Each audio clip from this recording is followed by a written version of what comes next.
I am Ferdinand Marcos, and I am the President of the Republic of the Philippines. I stand today on behalf of 110 million Filipinos. For the proponent of the resolution, the Honorable Ms. Nograles. Thank you, Mr. Chair. So before we vote to approve the resolution, she has the final, this is the final one to before the approve vote. the committee report based on the resolution as amended that we adopted last hearing, no? Which is to simply naman urge the NTC to suspend the operations of SOARA. So based on its violations of their franchise, may I just be allowed to ask some clarificatory questions? Yes, please. So this is to SNI. Please take note, Attorney Tolentino. There are clarificatory questions to be asked by the Honorable Ms. Congressman Nograles. So in our previous hearings, we already established that SOARA soap is actually a monopoly. Kita naman po natin sa pie chart na nilabas po of the Kingdom of Jesus. And as well, with any of the lawyers, it's part of your due diligence to know the membership of the major stockholder of your corporation, correct? Yes, Mr. Chair. May I know how many members the Kingdom of Jesus has today? The Kingdom of... no? I cannot answer that, Mr. Chair. I am the lawyer of SMNI, not the executive pastor. You just mentioned earlier it's part of your due diligence, diba? Sanabi mo may due diligence as every lawyer to know I try the to answer, membership. Mr. Chair, to the best of my knowledge, Mr. Chair. But to be honest, Mr. Chair, I have no personal knowledge to the number of members. But I know it's about more than millions, Mr. Chair. Okay. Well, I did my due diligence. So, meron naman po kayong website. Pakita po na lang natin yung screenshot ng website. Okay. May we have the screenshot? So, it says in the screenshot of the website where Pastor Tibulo is there, no? You have 7 million Stop, worldwide. Stop laughing while and you... congregations in Asia, North America, South and Central America, Europe, Africa, and Australia. So, ang laki, 7 million followers worldwide, members worldwide, and sobrang laki niyan. On what occasions, Mr. Chair, do these members get together? Actually, Mr. Chair, I am not a member of the church, so I have no personal knowledge. I am just a lawyer of SMNI, Mr. Chair. I am not the lawyer of the Kingdom of Jesus Christ. But I admit, Mr. Chair, that Pastor Apollo Sikibuloy is my friend, Mr. Chair. Okay. Since dinidiin hindi niya sinasagot po. Okay. So since dinidiin naman po yung corporation soul dahil gusto niya tayong turuan. No? In 2006, when you converted from a non-stock corporation to corporation soul, how many members would you have back then? How many members did you have back then? As a corporation soul, Mr. Chairman, from the word soul, there's only one person involved, Mr. Chair, holding the properties of the corporation as a trustee per section 108 of the... Mr. Chair, I'm Corporation asking Code. about the members. No, we have to understand. This is one person representing A religious sector. a religious sector. Yes, Mr. Chair. Ilan yun? That's why, Mr. Chair, I have no personal knowledge with respect to the numbers, but I can give estimate, Mr. Chair, Which more is? than millions, Mr. Chair. Okay, more than 7 millions. million, more or less, but it includes also the sympathizers, Mr. Chair, worldwide, Mr. Chair. Okay, that's in 2006, correct? Yes, Mr. Chair. Okay. So, let's just say, what's 2/3 of 7 million, Mr. Chair? 7 million, 2/3? Yes. That's around 4 million. Around 4 million. Okay. Yes. And when you amended your AOI from a non-stock to a corporation sole, were you able to convene these 4 million members from all around the world? Mr. Chair, I'd like to manifest that there was no amendment from stock to corporation sole, Mr. Chair. Okay. Per record, Mr. Chair. Okay. Can you show na lang po the GIS that you in your certificate of filing of amendment of articles of incorporation didn't you change from your non-stock to a corporation sole? Napaulit-ulit yung binibigyan ng diba? Linalabas corporation soul, corporation soul. Ngayon, are you recanting? What is the good lawyer recanting now that there's no corporation soul? There's no amendment? Parang nililito po tayo, Mr. Chair, so I just, can we... Attorney, I think that's clarify? a misdeclaration, your statement earlier with this document. So based on my personal knowledge, Mr. Chair, We're not asking. This is a document that you these are submitted. documents already. I mean, alam po ninyo, pag sabi yung, tingnan nyo na yung dokumento para maging tugma. Anyway, so, kita naman po natin may dokumento na they submitted, no? So, again, 2/3 of the membership, you have 7 million and an estimate is 4 million. And now you're saying you don't know how they convened or whatsoever. Walang pictures of this milestone to have 4 million. It's such a big, diba, event all over the world. may I know the question, Mr. Chair? Do you have any proof? Do you have any proof that you've The convened? membership. That is an estimate, Mr. Chair. No. We're talking of any proof that you convened. Yes. Because as stated here in your certificate of filing of amended articles of incorporation, which you submitted to the SEC and you submitted to Congress as part of your repertorial requirements, on November 8th, you got the vote of at least 2/3 of the members of the corporation, right? Mr. Chair, Yes. And this is to amend to make it a corporation. So Attorney. I already answered that, Mr. Chair, that I'm not the lawyer of the Kingdom of Jesus Christ. I'm the lawyer of SMNI, Mr. Chair. I have no personal knowledge about the Kingdom of Jesus Christ, Mr. Chair. But I have a question. Don't you think you should have some working knowledge about this, since this you're representing SMNI, of which the Kingdom of Jesus Christ, the sole corporation, is part of, or majority of? I mean, how can you detach yourself from that argument, di ba? Na dapat hindi ko kayo pwede magtago ron eh. Kasi with due diligence yan. As a lawyer, you come here, you're supposed to come here prepared and have the answers. And you can't waste the time of all the resource persons, and including the members of Congress. Sorry for that, Mr. Chair. Yes, that's why, if you keep on saying that you are not, I mean, you should, boss, third hearing na po natin to. You should be prepared to answer these questions already. Tapos, there's another lawyer that comes in just to deliver a letter. So, I mean, I don't understand. You have to be able to answer these questions. The question of the Honorable Nograles is, do you have any photo to show that the executive of the Kingdom of Jesus Christ, the sole corporation, convened? Because as per the amended articles, you did convene. Attorney Rolex, baka kayo may sagot. Mr. Chairman, Yes, sir. we have discussed this when questions would touch on the executive pastor of the Kingdom of Jesus Christ, the name above every name, Inc. Yes. We only have the certificate of filing of amended articles for 2023 and the other one, the previous one, 20. Mr. Chair, since they are judging. 22. Yes, you still have the floor. Go ahead. Your Honor, So are you able to answer the question? we are engaged only by SMNI, Your Honor.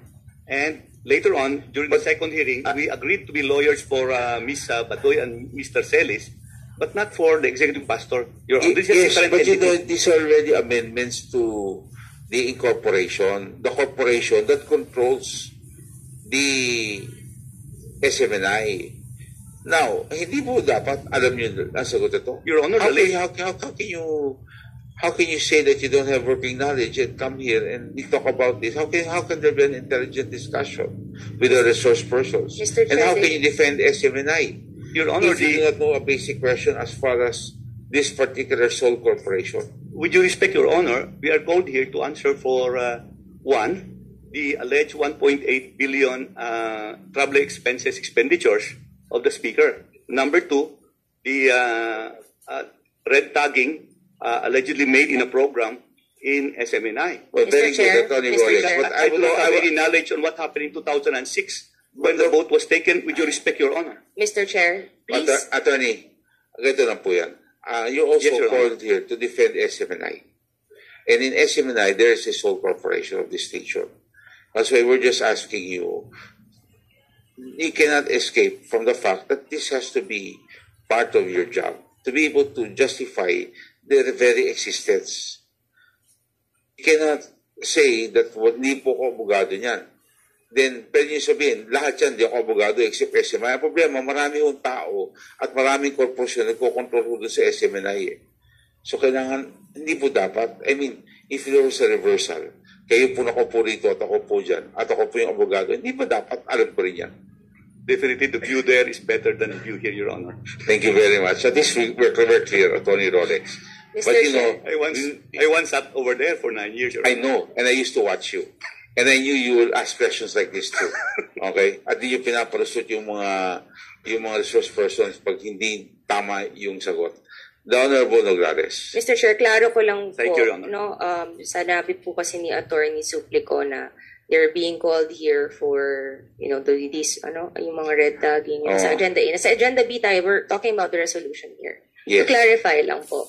And which you are still also the lawyers for SMNI on this resolution, which is simply to urge NTC to suspend because of violations of your franchise. Correct, Mr. Chair? Yes. Okay. So, iklaro po na, let's not mislead right now what's happening. Hindi naman po ako yung nag-file nun. Pinag-uusapan natin ang resolution na final ko to urge NTC to suspend if we find that violations. Okay. And in any case, since they did not do their due diligence as lawyers, there is Section 114 of their Vice Corporation Code. And nandito naman din yung SEC na I can ask them questions if you cannot answer the questions of a major stockholder. SEC. Chair. Also, are you addressing hold on. this now? Chair. Wait, Attorney Tolentino. I am... Pwede bang tapusin po natin si Congressman Nograles? Di po kayo pwede pumasok.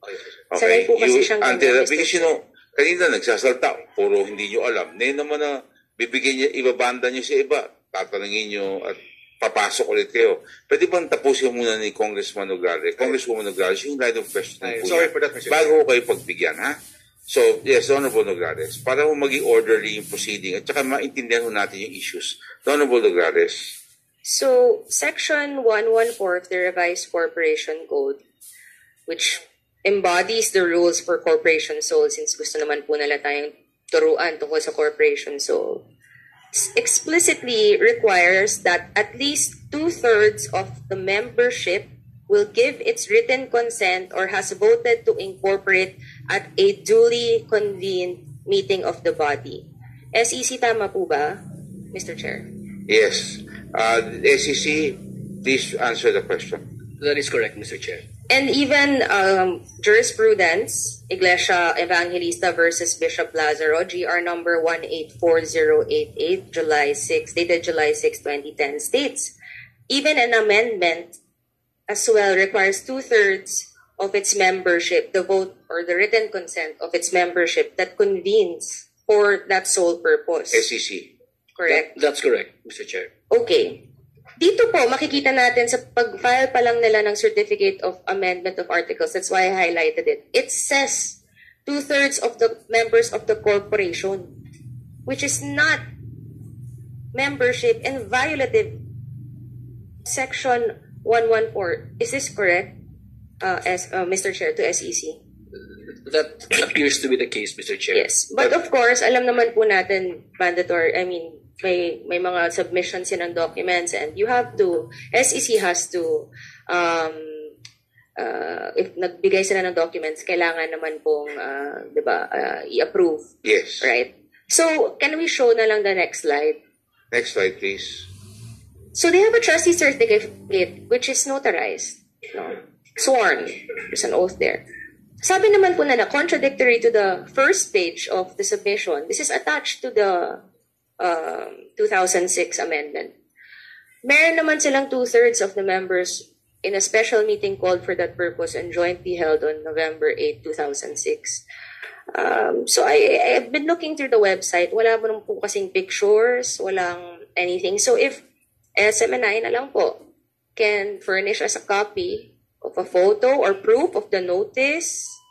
Kasi 2006, hindi pa pwede yung mga Zoom pag board meetings. So dapat Di ba? Nakita yan, magkasama-sama sila on November 8th, specifically, especially for that they called a meeting. I'm really hoping SMNI would be able to submit such documents or proof. Because if not,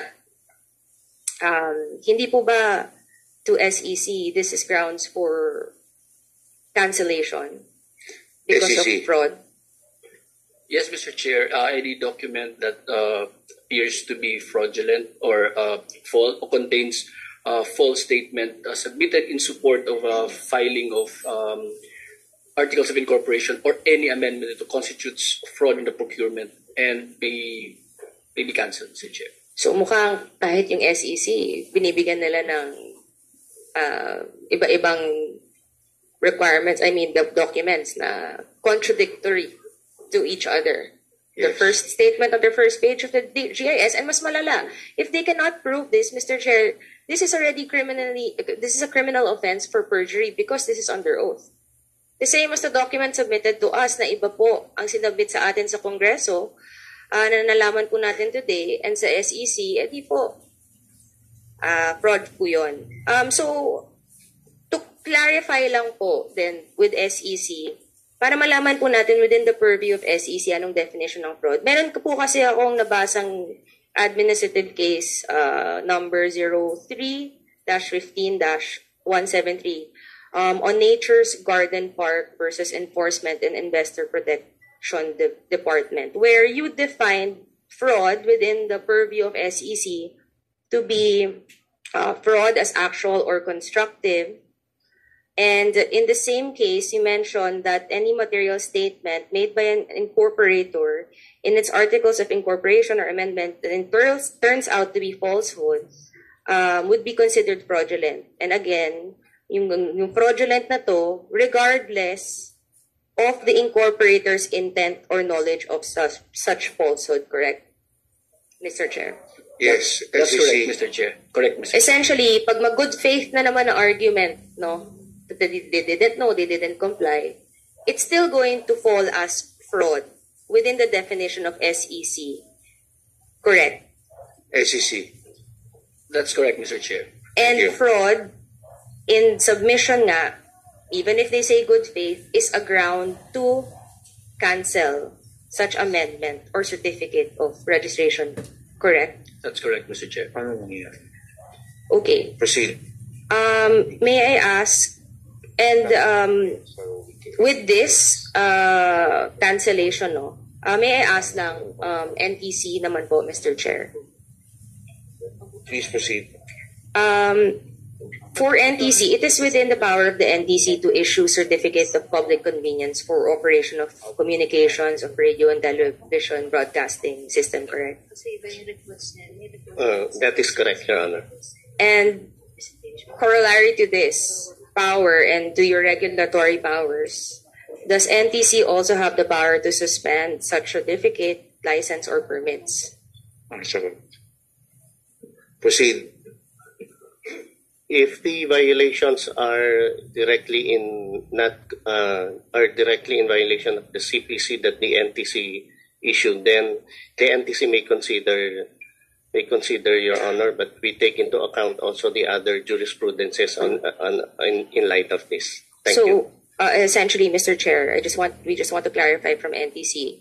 If we see violations, now that we're seeing several violations within especially the franchise of Suarez, and even if we dig deeper and see more violations, does NTC have the power to suspend while we're looking into violations at magkakaroon po na lalabas po ang violations? Mr. Chair. Your Honor, we will be evaluating very carefully the resolutions and whatever that this committee may come up with too, and we take into account also the existing mandate that we have and the corresponding jurisprudence. Yes, simply that's why our resolution is to urge NTC, no? So, to enlighten lang everyone, I suppose, let's run through na lang po the violations. First, di ba, yung ground naman po ng pag-urge natin sa NTC dahil may violations sila sa franchise. Klaro naman po, kanina pa, that we have, next slide please, under franchise, which is RA 11422. Section 4 was violated, not to use the station or facilities for dissemination or of deliberately false information or willful misrepresentation to the detriment of the public interest. Okay, next slide. Last meeting, of course, we established this with this whole shift of the controlling interest, no? And again, this would hit another provision in their franchise, which is on the next slide, Section 10, which we have established that there is no prior approval on the transfer of the controlling interest. And then that's the first sentence of Section 10. The next slide, please. There's also a violation on the requirement to report within 60 days from the transfer of the controlling interest. So, punta tayo sa mukhang ngayon, dahil sa nakita natin, no, that the latest GIS statement that they submitted to us is different. It's different. The one 2021 po ba yun? 2021 GIS submitted to us on the repertorial requirement is different from the one that they submitted to SEC. Mukhang ngayon may violation na rin po sa Section 12. Which, if I may direct this committee now to Section 12 on the repertorial requirements, on the third paragraph, actually the second paragraph, the annual report shall include an update on the rollout, development, operation, or expansion of business, audited financial statements, latest general information sheet officially submitted to SEC. So bakit po iba ang sinubmit sa atin at iba ang official sinubmit po nila sa SEC? Certification of the NTC on the status of its permits and operations, and an update on the dispersal of ownership undertaking if applicable. The next paragraph, the repertorial compliance certificate issued by Congress shall be required before an application for permit, certificate, or any equivalent thereof is accepted by the NTC. So ngayon mukhang pumasok na meron na rin pong violation ng Section 12. Pero hindi pa po tayo tapos. Like we showed earlier, last hearing, next slide please, lalabas ko po ulit na lang yung pie chart, that essentially, 53.46% is executive pastor, Phoebus Holdings is 46.22%, Phoebus Holdings naman, about 97% is owned by executive pastor na, diba, noong 2022 naman, na-establish natin na si pastor po ang talagang may control naman. So, equivalently, may 98.37% na share talaga si executive pastor. So, but makikita po natin na ang cooperative na wala rin po doon sa kanilang franchise na ginawa nila to comply after 29 years of existence ay 0.19 lang po. Ang layo-layo ng 30% requirement nila to offer the public sa dispersal of ownership clause nila. And they only did this 2 years ago, after 29 years of existence, Mr. Chair. Diba, sinabi po naman, Mr. Chair, nila that they are complying and may good faith na naman. Pero questionable na gusto pala nila comply. 2 years ago lang nila kinumply after 29 years of existence. Medyo, diba, Mr. Chair, pagduda. Diba? But even with that, we'll show the next slide. So, dahil hindi umabot sa 30%, meron violation on Section 11. Okay. More than even the franchise, nakikita natin tuloy-tuloy yung mga violations nila. Even with the Constitution, next slide please. Because we've established that there's monopoly on Article 12. Section 19, the state shall regulate or prohibit monopolies when public interest so requires. No combinations in restraint of trade or unfair competition shall be allowed. Next slide. Hindi lang isa na violation ng the highest law of the land, which is the Constitution, pati rin po ang Section 16, Section 11, Article 16, that Congress shall regulate or prohibit monopolies in commercial mass media. Mukhang tinatamaan na rin po na kailangan natin din tingnan to. Kaya nga, di ba, nakikita natin may mga violations.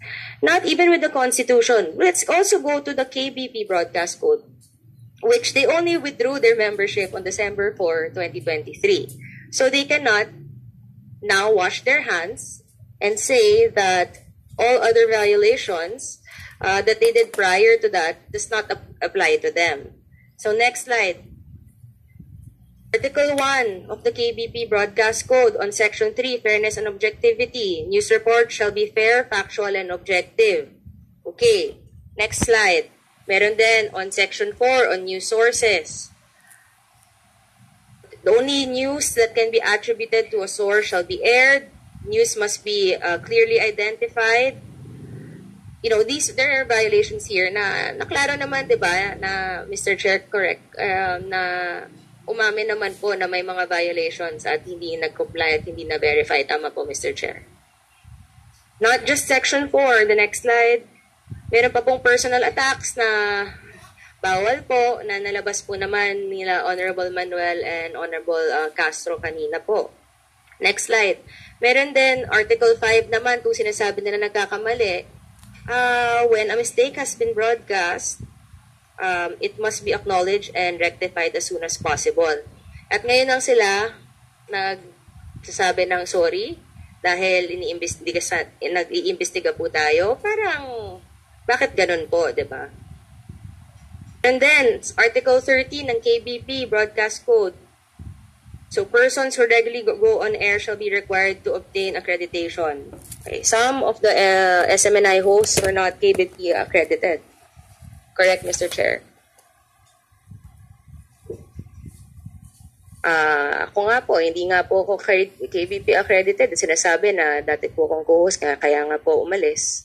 Kasi mukhang may mga violations tayong nakita. Ba't ngayon mo lang sinabi, so, I can attest dapat to that veracity na some hosts really are not accredited. Okay. And then we have another article sa KBP Broadcast Code, Article 33. The Universal Ethical Standards. Ang dami po kahit sa KBP Broadcast Code. Hindi lang po yun. Mr. Chair, meron din po sa sarili nating house rules. Para maklaro lang kung bakit, di ba, na-cite for contempt. Pakita po natin ang next slide. For sure naman, when the Honorable Pimentel and the Honorable Abante moved to cite the two individuals for contempt. Siyempre, mabigat yun sa loob. Pero, trabaho din po natin na kailangan to maintain the integrity of this Honorable Committee of Congress ay pag may lumalabag sa batas at may lumalabag sa House rules natin, it is our duty to move for those para hindi tayo niloloko. Yun naman po din gusto natin, hindi tayo maloko po, di ba? And so, to emphasize that there are violations naman po talaga, which we cited, which the Honorable Congressman cited, which is Section 11C on refusal to answer any relevant inquiry, which today we also heard nga, yun naman, di ba? Yung dahilan kung bakit na-cite in contempt. So, and also, acting in a disrespectful manner towards any member of the committee or any misbehavior in the presence of the committee. And then, next slide. Today, now we see maybe there's a violation na rin with SEC that SEC should start looking into. Because merong hindi pagtutugma-tugma ang kanilang pagbibigay ng dokumento sa pag-apply ng kanilang amendment that would be detrimental now to their pinangahawakan nilang corporation sold sila. Kung mawalan sila ng certificate niyan, yung amendment to begin with, wala pala. Balik sila sa non-stock. So, mawawala yung argument nila. So, kailangan po ata talagang tingnan nila yan. And tingnan po rin ng SEC. Hindi lang po yung NTC na. No? And again, the next slide. babalik ko, na may violation din sa revised corporation code. So, in the event then that they find fraud in the amendment of AOI of the the Executive Kingdom of Jesus, no? Let's go back to the pie chart. Ano mangyayari? 'Di ba? Pareho pa rin yung numero. Kasi magiging non-stock sila, babalik sila sa Kingdom of Jesus na hindi corporation sole at mas malala kasi non-stock sila. 98.37% pa rin. Kasi essentially the 53.46 and the 44.91 ay magiging Kingdom of Jesus na non-stock. And obviously, 'di ba, monopolistic siya, which is violative of so many things. So, ngayon, with meron pa din po, next, na mukhang even the first hearing, we have established that meron ang pending administrative case filed against SMNI for red tagging and misusing of their platform. Tama po, Mr. Chair sa NTC. There's a pending. This reply to the inquiry of the Honorable Yes, yes, Your Honor, Mr. Chair. There's a pending case on admin case with the Suarez with the NTC. So essentially, that's why we are urging NTC to suspend muna habang nakikita natin na ang niloloko-loko tayo dito. It's summary lang para pakita po natin sa taong bayan ang mga violations that we have seen so far. Not just their franchise on Section 4, Section 10, Section 11, mukhang ngayon pati Section 12. Pati ang highest law of the land, ang Constitution natin, dalawang articles. Article 12 and Article 16. Even the KBP Broadcast Code, there's Article 1, Article 4, Article 5, Article 9, Article 30, Article 33. Sarili nating house rules din. Kasi hindi nila sinasabi yung totoo. Meron tayong Section 11C and 11E sa House Rules natin. At mukhang ngayon, kahit po sa Revised Corporation Code, mukhang ganon. So, we're simply really urging NTC na mukhang nagkakalokohan dito kasi may mga fraudulent aspects dito. Sino pa ba ang next natin makikitang manloloko? Sabi nga ni Attorney Mark, walang forever. Dahil po yun sa meron mga manloloko. At kung lolokohin ka, di ba, dapat hindi ka nagsistay sa isang toxic situation. So ito na mukhang may panloloko at naloloko tayo, kaya nga may house rules. At, di ba, at mukhang lumalabas pa konti-konti at nagda-dodge sila sa pagsasagot ng mga tanong pag hindi nila masagot, Mr. Chair. Ang nakakatakot ay sino pa ba ang lolokohin kasi nila?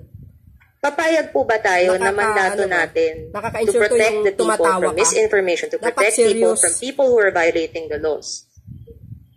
Papayag po ba tayo? Sana yung NTC, tingnan nyo yung mabuti to, na habang tinitingnan at inuungkat lahat ng mga violations, not just the franchise, na makita nyo naman, paunti-unting may nakikita tayong mga violations.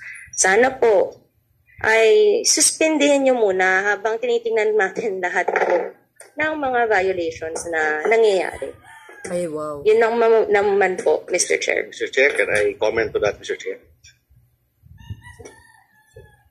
There's no question though, Mr. Chair. But ayan ang mahirap. They are not, guys, let the, wala po siyang lawyer of SMNI sagot sa kanyang sinabi. My goodness. Attorney. How can you defend Can yourself? I make a simple manifestation about hindi about forever or not forever? It's about the law. I'll give you 1 minute. Go ahead. It's about corporation soul, Mr. Chair. It's different from religious societies. Under the revised corporation code corporation soul is under section 108, 109 up to 113, Mr. Chair. Religious societies is section 114 of the revised corporation code. Maybe the beautiful congresswoman. Huwag kang bumawi-bawi ngayon pagkatapos mo mag-post ng mga kung ano-ano tungkol sa akin na tawagin akong beautiful. Mr. Chairman, I just want to violatory to Latino personal yard, respect have yard. a proper decorum. You should address the chair. And you should not point out somebody, members of this committee, in your manifestation or else. Respect Mr. I'll yard. share a question with you after this. When it comes to Kaya pala. investigation, mamaya, yung resolution sa investigation, sasagot ka pa doon. Kaya ayusin mo, baka agahan mo yan. Ito naman si Congressman Mr. Chair, kasi Cabrano. naman, like, klaro naman, di ba? I've not talked about anything personal. No. Let's not use this hearing No. to hit on personal. backyard. Sige, you can post on your page personal things, but let's not talk about this here because I'm not talking about it here The naman. question is, he mentioned your name. And just to rebut Yan na ang lang po, mahirap, guys. SEC, that's why I said the case of the Iglesia Evangelista versus Bishop Lazaro. Because that's a case that talked about corporation soul and its amendment and applicable nga ang pagpa-file at applicable din sa kanila ang corporation soul ang 114 on religious societies of the 2/3 vote of membership. Correct po, Mr. Chair. Kasi guys, wala naman Correct, siyang Mr. mention na So, pangalan doon. he sa cannot post. say, again, a religious society nakasulat sa section 114 because I did my due diligence and I studied and came prepared to court to the hearing today.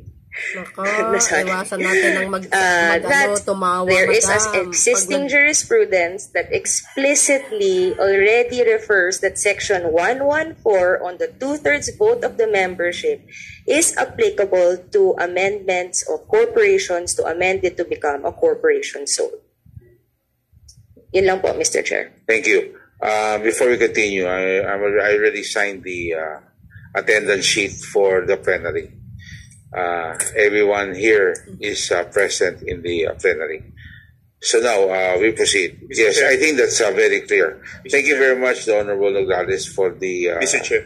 for the rundown of the various violations. The Honorable Toby Chanco. Mr. Chair, I just want to follow up if the written reprimand has been sent already. I think it's all Yes, already been unarmed. ma'am. Nasa yung reprimand? Nandiyan na ba? It was already sent, Mr. Chairman, through email To whom? to the committee, Mr. Chair. Can you please pick it up sa ComSec? You might want to be able to pick it up. Are you sure? Are you sure it was sent already? I will verify it, Mr. Chair. Okay, please we're going to pick it up now. Because Honorable Toby Chanco does not want to let go of that particular document because of his line of questioning in the second round. Thank you. So, okay. So, there are no other questions to be asked by the member. Now, Mr. Chair? Attorney Domingo. Yes, with your permission, because Congressman Nograles mentioned about the NTC case, Yes. and we are actually handling that, Your Honor. And one of the prayers, just to amplify and echo the resolution, we have a prayer for the cease and desist Ay, nako. of similar broadcasts of Dilaw siya. SMNI on this matter. So that might be a good way of segueing on that as well, Your Honor. Just a matter of information, Your Honor. Talaga lang Thank you very Dilaw much, Attorney siya. Domingo. Okay. That being said, Mr. Chair? yes, yes. Sorry, Mr. Chair, if we are concluded with the Yes, questioning, we are. I would like to make a motion, Mr. Chair. Okay. Okay, Mr. Chair, may I move, if the sponsor is so minded, to amend House Resolution again, 1499, to be amended to include the last whereas clause to read as follows. Which is? Whereas the mandatory requirements in Section 10 and 11 are distinct and separate from the annual report required to be submitted by the franchisee under Section 12, the mere inclusion of any change in ownership in the annual report is not the compliance contemplated by the aforementioned sections. Considering that the grantee is operating a business that requires 100% Filipino ownership and any change thereof requires scrutiny by Congress in order to protect public interest. Mr. Chair. That is a specific amendment. So you're amending by addition. Addition, Mr. Chair. By addition. You're not deleting anything. You're not. Okay. A last whereas clause. There's a motion to amend the bill of the Honorable, the resolution of the Honorable Nograles. Any second? Second. The amendment by addition is hereby approved. Any other amendments? If there are no other amendments, the chair will entertain a motion for the approval of the committee. So, yun, mga kababayan, narinig nyo? Yan po si Congressman Nograles, yung naka-lady in blue.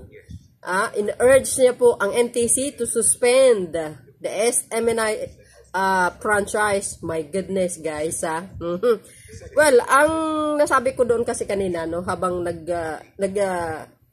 guys, no, nagsalita si Congressman Nograles. Ang concern ko lang is, once na nag-deliberate ka ng statement mo or nag-deliver ka ng statement mo in front of so many professional people, you should be serious, mga kababayan.